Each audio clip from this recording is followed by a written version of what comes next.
Someone call 911 because I am on fire. Welcome back to Kamikaze Overdrive MMA Predictions. As always, I am your host, Scott Johnson, and on this episode of the show, we're breaking down the upcoming UFC 198 pay-per-view, which will take place on May 14th from Curitiba, Brazil, and feature 5 fantastic main card fights, which I'll be giving you my predictions for momentarily, including a heavyweight title fight and the debut of Chris Cyborg. Very exciting stuff. Now, as far as being on fire is concerned, I'm referring to my recent hot streak, which included a UFC Fight Night 87 record of 12 wins and 1 loss. And a lot of people might say, well, that's a okay record.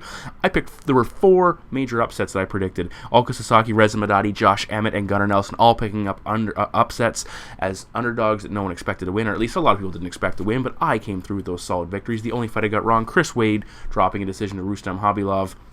That was a little bit disappointing. The bet packs, first and foremost, we were pushing almost 500 points with my DraftKings lineups, which were very, very solid.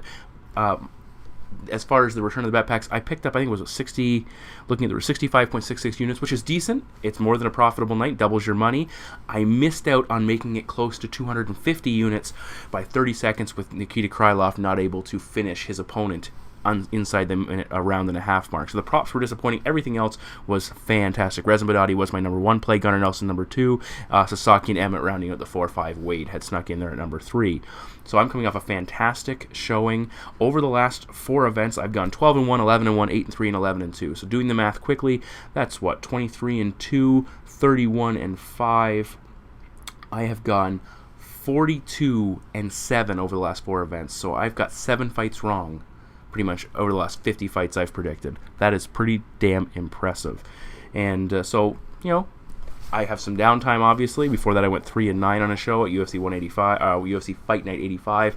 So I get to enjoy these up moments. Hopefully, we keep it going here at UFC 198. Certainly consider buying the bet packs, $12 in the bet shop, or you can buy the final 2 events of the current run, which will be UFC 198, followed by UFC Fight Night 88.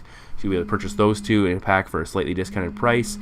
Follow us on Facebook. Follow me on Twitter at KO_predictions. Always exciting stuff. We also have a fantastic lineup of predictors in the prediction panel. The polls are live. Please check those out as well. We've got lots of action going on. Also, keep aware the Global Warriors event coming up on its Night of Champions coming up on May 28th. An event I've been heavily involved with designing all the posters. So any artwork you see out there that's directly related to me, of course, Josh Hill fighting on that event, Alex Ricci, a number of top Canadian MMA competitors throwing down, Jonathan Brookins, former UFC Ultimate Fighter winner. So please check that out as well. Contact me on the Facebook page if you want more information regarding that event, and we've got a fantastic lineup of Brazilian brawlers going at it, so let's get to that first main card prediction. The first fight of the night takes place in the UFC's light heavyweight division. It's the 8th ranked and former light heavyweight champion Mauricio Shogun Rua, 23 wins and 10 losses, welcomes the 12th ranked Corey Beeston, 25-8 Anderson Ultimate Fighter winner. He comes in with a record of 9 wins and 1 loss. Now this is one of those passing of the torch or passing, of the guard type fights, and Shogun has been a part of several of those, including his title fight loss to John Jones, and of course losing to Alexander Gustafsson. He is the old guard, and he is taking on a fighter who's looking to move up and beyond him and into the top level of the division. Anderson comes into this fight having won 3 in a row since losing his first career bout to Gian Vellante, including a decent win over Fabio Maldonado in Brazil, which is certainly an experience you want to have before heading in to the top level competition fighting in South America. Now, Anderson has, he's been much more active of late. He's fought 3 times since Shogun's last bout. He is coming off a fairly quick turnaround with just 2 months removed from his last matchup, where Shogun is coming off a 9-month layoff since he last competed against fellow UFC 198er Little Nog. Corey Anderson, 2 inches taller, 3-inch reach advantage. He is 8 years younger. Now, looking at Shogun, who had 19 wins by knockout, we all know what he's capable of. He had won 7 consecutive fights by knockout. At least 7 fights that he had won were all by knockout prior to going the distance with Nogueira. He is 3-3 overall in decisions. But the big concern with Shogun is, despite his aggressive style he got away with earlier in his career, the finishes or the defeats by stoppage are beginning to mount. He's been knocked out 4 times. He's been submitted 3 times. His last 2 losses are both back-to-back knockouts versus OSP and Dan Henderson. He was submitted by Chael Sonnen right before that. Now, prior to these finishes starting to pile up, Shogun really had 2 types of fights. Either he finished his opponent, which accounted for 6 of his 7 UFC wins, or he gassed out and really struggled to get the job done, which we saw in 5 fights. Then he started to get finished, which has accounted for 4 of his last 5 defeats. So you kind of know where I'm going with this. What Shogun does well, he uses his kicks exceptionally well, and he needs to do that here to cut down the distance. And we also saw Gian Villante have a lot of success kicking Corey Anderson's legs and taking away his base, and that's something that Shogun needs to draw from. But he doesn't tend to throw them enough. Maybe that's the knee injuries, maybe it's just poor fight planning, but that's something he needs to change up in this matchup. With Shogun, he likes to sit in the pocket right there where he can unload strikes, but he doesn't throw a ton of volume until he really opens up and goes for it. Averages 3.6 strikes landed per minute, but in his last matchup against Nogueira actually outlanded him by 10 significant strikes. So he wants to be active when he's in that hittable range. He wants to go for it. When he fought Nogueira, he got cracked in the first round and got hurt. He made a nice adjustment and went to his wrestling in rounds 2 and 3 to pick up, using takedowns to pick up the decision victory, and that's something he'll need to do here. I don't know if that will be possible. For Anderson, he has the reach advantage, he's faster, he works at a better pace, and I expect him to use all those to really wear Shogun down. He has a nice long left jab, he keeps moving when he attacks, he throws good combinations. Now, he's certainly not perfect. His striking defense is still a work in progress. He got buzzed by Tom Lawler when they fought and hurt early in that matchup, or at least it appeared he got hurt and wobbled. I expect him to use takedowns in this fight to remove the striking threat of Shogun, take him out of his element. Shogun can attack off his back, but I think Anderson can neutralize him. We've seen him do it to other fighters. He has 11 takedowns over his last 3 fights. That allows him to be diverse. Alexander Gustafsson had a lot of success landing 6 TDs against Shogun, and Hua only stops 44% of his opponent's opportunities. For Shogun, I think he needs a knockout in this matchup, but it's certainly a possibility. We've seen him come into fights, especially at Brazil. I remember when he fought Forrest Griffin, everybody thought he was done. He knocked Forrest out relatively quickly. But Shogun needs a knockout because he's not going to be able to match the volume and the cardio of Anderson over a 3-round fight. Anderson has the wrestling edge, which will help him decide where this fight takes place. The biggest concern is his chin, but I think after the opening round, and if Shogun starts to slow down, that threat certainly will dissipate. There's always the concern of a hometown decision, but I think Anderson's experience in Brazil will certainly help him to push through and keep pushing. Anderson wears him down, keeps attacking. I think he's actually going to hurt and finish Shogun, so my prediction is Corey Anderson to defeat Shogun Hua by knockout. TKO. Up next, we have a special attraction catchweight bout featuring the debut of Invicta featherweight champion and former Strikeforce featherweight champion Chris Cyborg.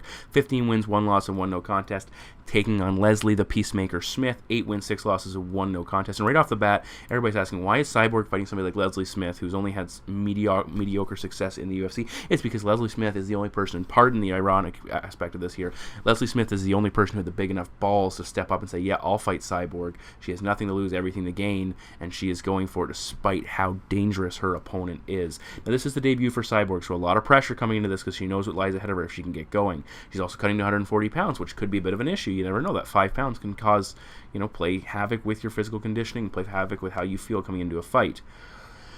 Smith, again, I said huge credit for taking this fight, almost, a fight that pretty much no one wanted, and she's going to Brazil to do it. That's a second scenario that's very unwelcoming.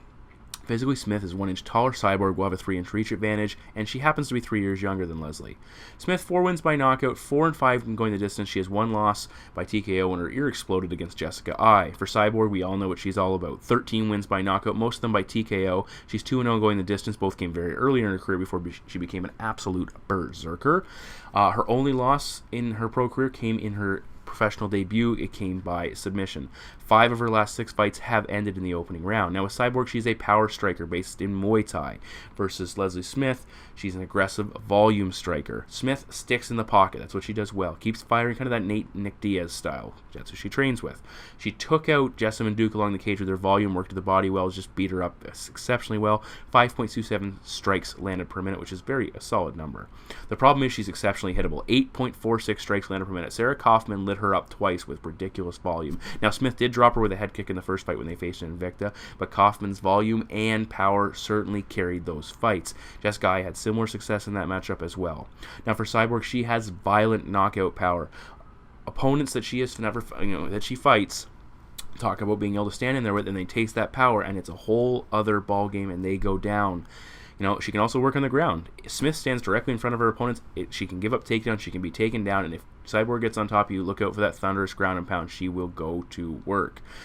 The way I look at it is Smith's probably not going to knock out Cyborg, considering Dorina Bars, a Muay Thai monster, hit Cyborg with everything she had in a Muay Thai matchup, and Cyborg got up and kept coming. She lost, but she showed a lot of heart in that matchup and would not stop. So Smith's going to have a lot of issues KOing her with a clean KO. For Smith, her game plan, she needs to make Cyborg chase her early, wear her down. Give up that first round by letting Cyborg chase her around the cage and come forward. Hope the jitters and obviously that 5-pound cut, additional 5-pound cut helps. Hopefully that slows her down in rounds 2 and 3 where Smith can pick up the volume, attack when the danger is maybe lessened a little bit, and either win a decision or potentially score a TKO victory through exhaustion. Unfortunately, with Leslie Smith, that is not her style. She wants to stand and trade. She wants to engage. She wants to put on a show. And unfortunately, that's not a good idea against Chris Cyborg. The way I look at it, Cyborg either takes her outstanding or puts her on the mat and beats her up there, or a combination of both, a knockdown followed by brutal ground and pound finish. But nonetheless, my prediction is Chris Cyborg to defeat Leslie Smith by TKO. Fight number 3 in the main card takes place in the UFC's middleweight division as the 5th-ranked former champion Anderson the Spider Silva returns to action with a record of 33 wins, 7 losses, and 1 no contest, and he takes on Ultimate Fighter finalist and 10th-ranked Uriah Primetime Hall with 13 wins and 6 defeats. Now, Silva is coming off a very disappointing loss to Michael Bisping. He is officially winless in his last 4 fights, taking into account the Nick Diaz no contest. Does he still have it, and how motivated is the Spider especially after the Bisping letdown? I think that would serve as a point of motivation for Anderson coming into this. Hall is coming off a loss to Robert Whittaker, which certainly stalled his momentum he got from the Gegard Mousasi defeat. And in that matchup, he primarily got outworked on the feet, which is something to consider considering his forte is striking. Physically, Silva 2 inches taller, Hall will have a 2-inch reach advantage, and the Jamaican is 9 years younger than Silva. Now, this bout could be absolutely awesome, or it could be a huge letdown. It's really going to go one of 2 ways. And when I say it being a letdown, it could be a prolonged staring contest with 2 guys saying, yeah, come on, attack me, hit me, let's go, and neither guy really wanting to pull the trigger. Both men have tendencies to hold back and wait in the other, which certainly is a recipe for disaster if they don't let it go.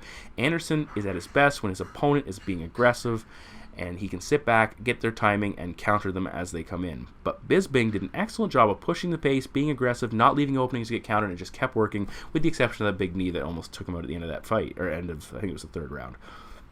For Uriah Hall, he does a lot of posturing, and he almost frames his strikes before he throws them. Because he's such a talented striker and can really push the pace like that, he gets away with it. But the question is, can that work against Anderson Silva?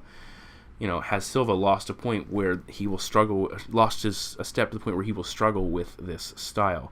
Almost identical striking records, 3.18 strikes landed per minute for Anderson, 3.19 for Uriah Hall, so it's negligible, the difference. The big difference is Hall gets hit almost 1.1 strikes more per minute, so his defense not as good as Anderson's. Hall is 2-5 in decisions compared to Anderson Silva, 7-2 going the distance, and this is indicative of Hall's low striking totals and his inability, if he doesn't knock guys out, to really showcase that he won a fight based on his volume and damage he's able to do without finishing them. Silva, 20 wins by knockout. Hall has 8. Hall has the one-strike knockout power. If he hits you flush, you are going to be in big trouble. The way Silva knocks you out is with timing and the placement of strikes, whether it be knees to the body, catching opponents as they come forward with solid counters. We see that Forrest Griffin highlight all the time.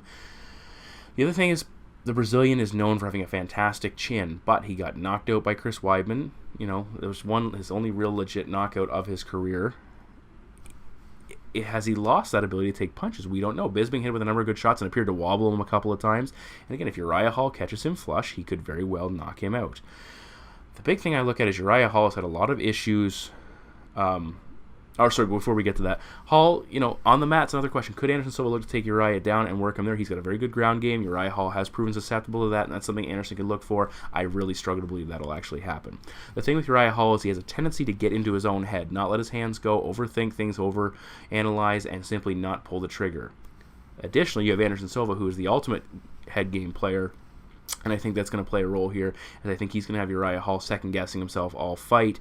I think Silva's going to land more. He might even hurt him. I'm hoping this fight's better than I expect it will be, and I hope it lives up to the hype and the expectation. But I think Anderson Silva is going to go the distance, just doing more than what Uriah Hall is capable of, and my prediction is Anderson Silva to defeat Uriah Hall by decision.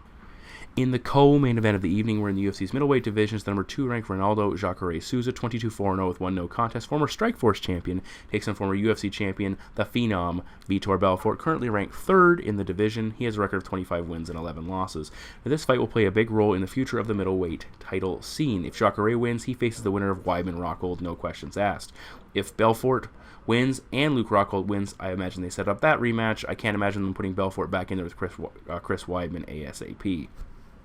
Now for Jacare, he's coming off a disappointing loss to Yoel Romero that ended an 8-fight winning streak dating back to losing his title to Rockhold in 2008. Belfort is coming off a rematch win with Dan Henderson after losing the title fight against Weidman. I really think that proved nothing, considering Henderson is very much on the downward trend of his career, much like Vitor Belfort. Souza, 1 inch taller. Belfort will have a 2-inch reach advantage, and Jacare is 2 years younger, which is crazy considering how long Vitor Belfort has been hanging around the UFC. Now, it's very evident what each man wants to do in this matchup. Belfort, 18 wins by knockout. He has lost 4 times by knockout in his career. He's 7-7 in fights ended by any other way, and 4-5 when fights go the distance, so knockouts are his forte. Despite his striking prowess, he only averages 1.58 strikes landed per minute, only landed 18 strikes in a second round in a fight that went not quite halfway into the second round against Michael Bisping. He's not a high-volume striker. He waits, then explodes, he attacks in bursts, not consistent with his offense, but if he hits you once, you are going down, and it is going to be devastating. He has been submitted twice, and his last 2 losses, though, both coming on the mat against Weidman and John Jones. For Souza, 16 wins by submission, so you kind of see the connection there. He's never been submitted. He's 6-4 in fights ended any other way. More numbers for you. Since 2009, since returning to the UFC in 2009, Belfort is 6-2 in fights ending in the opening round, but he is 1-1 in fights to go beyond that first round, losing to Jones and defeating Michael Bisping. For Jacare, 6-0 in the first round, 6-2 in fights outside of the first round. He has 8 wins in the third or beyond, dating back to the same time, 2009, including 2 fights that went 5 rounds. Belfort wins by knockout, and his window for victory is very small. It kind of starts ending after the first round. Jacare, he wins mainly by submission. He has shown other ways to win, knocking out Yushin Okami, taking decisions against guys like Francis Carmont, but he has a much bigger window for victory with the length of his fights, which is very important. Belfort's going to come out guns blazing. He's going to look to attack. But when you look at what happened with Weidman and John Jones, and even going back to Anthony Rumble Johnson, when they took him down, Belfort was not in a good position. He didn't have a ton off his back, with the exception of the armbar against John Jones, but he's not going to be catching Jacare Souza with a submission off his back. Jacare will dominate this fight with multiple takedowns, or finish it with 1. That's another option. I think he's going to wear down Belfort, take away his power, and win. You know, Belfort has not looked the same since the TRT ban. The Henderson fight proved nothing as far as I'm concerned.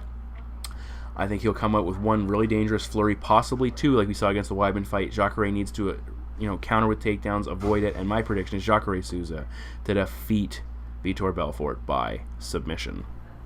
In the main event of the evening, we're in the UFC's heavyweight division for the heavyweight title fight, aka baddest man on the planet.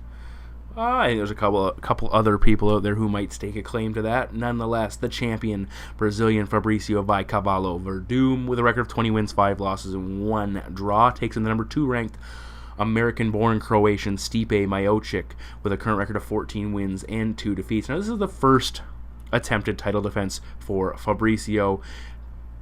Potentially, I guess you could argue that he won the interim title against Marquardt and defended it against Cain Velasquez while winning the official title and unifying the straps. A lot of people like to say, until you defend a title belt, you are not a true champion. Now, for Miocic, he's coming off back-to-back victories by finish of Marquardt and Andrei Arlovski, both very impressive. He lost an exceptionally close 5-round decision to Junior Dos Santos. He is 5-1 in his last 6 fights, and this is his second opportunity to fight in Brazil. Last time he was there, he defeated Fabio Maldonado in very quick and tidy and devastating fashion. Now, this fight was initially booked for UFC Fight Night 82 in February after Cain Velasquez pulled out. But once Stipe was inserted to take on Werdum, Fabricio announced he was injured, wasn't taking this fight, and he pulled out as well. Stipe has been a little bit more active of late. Werdum fought once in 2015 and twice in 2014, while Stipe has 5 fights in the same time span. Physically, both are 6'4", 3-inch reach advantage for the challenger. He is also 5 years younger, and he should be, 5 to potentially as much as 10 pounds heavier. Now, Werdum is a black belt in both BJJ and Judo, a black belt in Muay Thai as well under Rafael Cordeiro, which is arguably the reason for his resurgence and run to the title. He has 10 wins by submission overall, including tapping out Cain Velasquez in his last fight. He has 6 wins by knockout, which includes a knockout over Marquardt. So those are 2 damn impressive names to be defeating them in those manners. He is 4-4 on the scorecards, but he is 3-1 in his last 4 fights to go the distance. For Stipe, NCAA Division I wrestler, Golden Gloves boxing champion, 10 wins by knockout, 1 win by submission, 3-1 on the scorecards. His last 3 wins have all come by knockout, or his last 3, and they Marquardt, Andre Arlovski, and the aforementioned Fabio Maldonado. For Stipe, he has a very good takedown game. He really likes that single leg, works the ground and pound well. It's very nice, crisp boxing. Averages about 1.5 more strikes per minute than the champion, but he gives up about 1 more strike per minute as well. For Werdum, he has become a multifaceted fighter under Rafael Cordeiro at King's MMA. He lit up Cain Velasquez on the feet. He took a lot of damage, but he really hurt Cain as well, and forced Cain to take him down in a spot that normally fighters do not want to be dealing with Fabricio, which is on the mat. Lots of kicks from the champion. He took out Marquardt with that exceptionally well-timed jumping knee, caught him leaning in, and he will also use knees in the tie clinch, which he did a ton of damage to Cain Velasquez with. He's an exceptionally talented fighter and multifaceted. He throws a very strong jab, nice right hand. Look for him to throw that uppercut as well, which is kind of ironic considering it's become a big weapon for him. It's what got him knocked out when he fought Junior Dos Santos in JDS's debut, a fight I wasn't predicting back in the day, but I picked JDS to win by upset. It was a very nice bet there. Also looking for throw a snapping front kick to the body. Now against Marquardt, he was getting tagged with some big shots in that matchup, and Cain was having a lot of success landing with volume in close and just peppering away. Fabricio, one thing you'll look for him to do, he'll take a shot and drop to his butt to try and bait them into that Fedor-style submission opportunity. He'll also pull guard. He's not afraid to work off his back. Now for Stipe, he really likes to work those short, crisp boxing strikes. Throws a nice left jab. He has a lot of power in his right. He stays composed. He moves out of range exceptionally well. He doesn't, at least when he's 100% or at least not exhausted, he doesn't sit there and trade and exchange punches and take damage he doesn't need to. And against Andre Arlovski, he landed a very crisp, straight right hand knockout in close. He used the clinch exceptionally well against Junior Dos Santos to wear him down, but he needs to be mindful in that position of those knee strikes that Fabricio can connect with. On the clinch, look for Stipe, on the break from the clinch, look for Stipe to land short punches. Now, the one thing with Stipe Miocic I don't like is he has a tendency to slow down. He'll keep attacking, but he isn't nearly as mindful as far as with his defense. He becomes much more hittable. We saw that against Junior Dos Santos. You know, he was getting another thing too. Is defensively, at times he has issues with kicks. Rest in peace, Shane De La Rosario, but he was actually lighting up Stipe with kicks to the body and legs before Stipe went to takedowns to take him out of that opportunity. And again, as Stipe likes that single leg takedown, you know, he works very well from half guard, lands those short punches, and we saw him beat up both Marquardt and De La Rosario, stopping them both on the mat. That won't be an option here, or at least not early on, because Fabricio was so damn dangerous down there. When Cain took Werdum down, he got into side control, and then he got up quickly, got out of that position. He wanted nothing to do with the ground game of Fabricio, capable of, you know, triangles, which he caught Fedor with, or that guillotine that he caught Cain Velasquez with.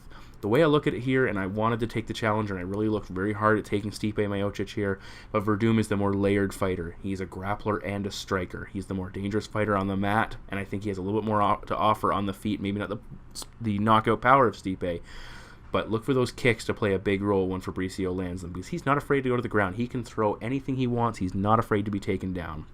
His cardio looks a little bit improved, even though he will slow down at times. I don't think Stipe carries nearly the pace that Cain Velasquez carried at the high altitude when they fought in Mexico. So I think that won't be as big an issue here. I think Stipe will slow down quicker. The advantage of fighting in Brazil, where it could be warmer, it could also give Stipe issues.